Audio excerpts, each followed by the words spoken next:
Welcome into another edition of Dolphins All Access. We're here at Dolphins Training Camp. Mike Cunio alongside Steve Goldstein. It is Week 5. Goalie the Dolphins have the New York Giants coming into town, especially what we saw Monday Night Football. Dolphin fans should feel pretty good about this week's opponent. Goldie, is it that simple? Is it that easy? Can you look at the opponent's last game and go, man, that is a bad football team. This should be a game where Miami gets back on track? Yep. Yeah, okay. Yeah, all right, next question. The Giants are beat up. Yeah. The left side of their line, including their center, all limited in practice this week, may not play. They're not very good in the first place. 11 sacks. Their defense has no takeaways this year. The Dolphins are first in the NFL in scoring. The Giants are last. Yeah. And the Giants don't have a touchdown in the first half. They've been outscored 77-9 in the first half. You know, the Dolphins need to say the right things, and they have, from Coach Mike McDaniel down to the players. But come 1:03, whenever kickoff is on Sunday, I think you're going to see a proficient Dolphins attack, both defensively, getting after Daniel Jones, keeping that doubt in his mind, and offensively, I'm not saying 70 like the last home game, Mike, but it should be a very productive day for this offense. It's really interesting, these two New York football teams really struggling, both the Jets and the Giants. I saw a stat this weekend that neither team has run an offensive play with the lead. Wow. And we're 4 weeks into the season. That's amazing. Yeah, so it's pretty crazy. Now you mentioned, the offense getting on track. Tua mentioned a lot in the postgame about their communication was off. How do you fix that if you can in practice this week? Yeah, and maybe some of it had to do with the road, but, reading between the lines, Tua said that.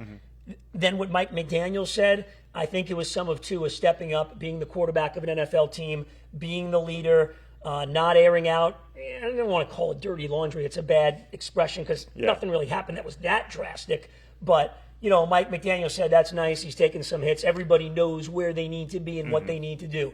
I still think the aftermath of that game, Mike, I think we were guilty, fans were guilty, and maybe subconsciously the players were a little bit of reading the headlines. You're 3-0, you scored 70 points. That's all anybody talked about. So back to the drawing board. They're at home. That helps. And, getting everybody on the same page, getting everybody lined up properly, and especially, offensive line. Teron Armstead's going to miss the game. Hopefully Kendall Lamb come in and play the way he did first couple of weeks, but have to think they devise some ways to get Waddle and Hill more open than they did last week. Yeah, Mike McDaniel, speaking of the offensive line, did say that Connor Williams is crawling out of his skin trying to get back. We'll see if he plays. But it did seem like, even Tua mentioned on Sunday, they've been happy with the way Liam Eichenberg has been playing at center. At least I think there's room to grow there. They haven't seen his best performance there, which I think is a good sign for Dolphin fans if he has to play again, that he could kind of grow into that role if need be. Defensively, we did see Jalen Phillips back at practice on Wednesday. This is when we tape this, so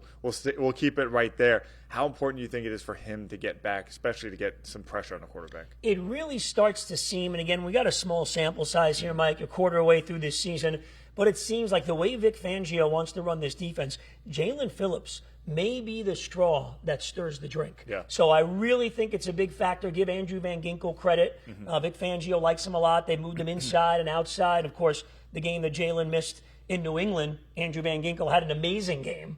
But I do think Jalen Phillips, just the athletic ability and the way they're running this defense right now, is a huge factor. And the good news is he's coming back. Right. We'll find out when, but it's not a long-term thing. And the Dolphins, they play it right. They've got a sports science department. They consult with the doctors, and it's early in a very long season. They don't want to take chances, so they rather hold a player out an extra week maybe to make sure they're 100%. I think that makes sense. Yeah, injuries on defense crushed them late last year. Certainly did. Do you think this is I don't want to call it, obviously we're throwing around the term get right, but for the defense, do they need to make a statement after giving up 48 to the Bills? Do you think they're out to prove something, and it could be kind of a special weekend setting up for them? I really think they should be.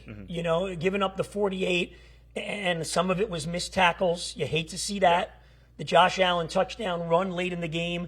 Can't let a quarterback, Mike, go in from 15 yards out untouched. No one got a hand on him. Right. I mean, Josh Allen barrels through a couple of guys. Okay. He's a great athlete. He's 6'4", 240. Right. But untouched and excusable. So, I think this entire team kind of got, punched in the mouth.